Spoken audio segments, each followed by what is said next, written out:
আমি একজন শিক্ষক হিসেবে বলছি, সারা শিক্ষক জাতি আজ কলঙ্কিত। একজন বুয়েটের অধ্যাপক, আরেকজন ইংলিশ মিডিয়াম স্কুলের শিক্ষিকা, আরেকজন সচিব পর্যায়ের কর্মকর্তা থাকা সত্ত্বেও নূরজাহান বেগম কিভাবে আবদ্ধ ঘরে দীর্ঘদিন পড়েছিল, কখন সে মারা গেল তার সন্তানেরা সেটাই জানে না।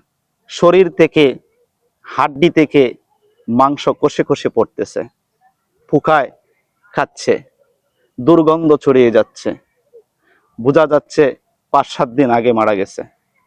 একজন বুয়েটের অধ্যাপকের আর ইংলিশ মিডিয়াম স্কুলের শিক্ষিকার মা যদি এই অবস্থায় মারা যায়, তাহলে সারা দেশের মানুষ কার কাছ থেকে শিক্ষা গ্রহণ করবে?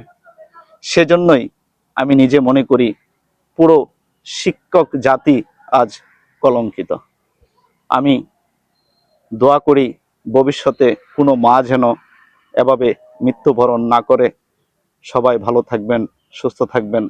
আল্লাহ হাফেজ।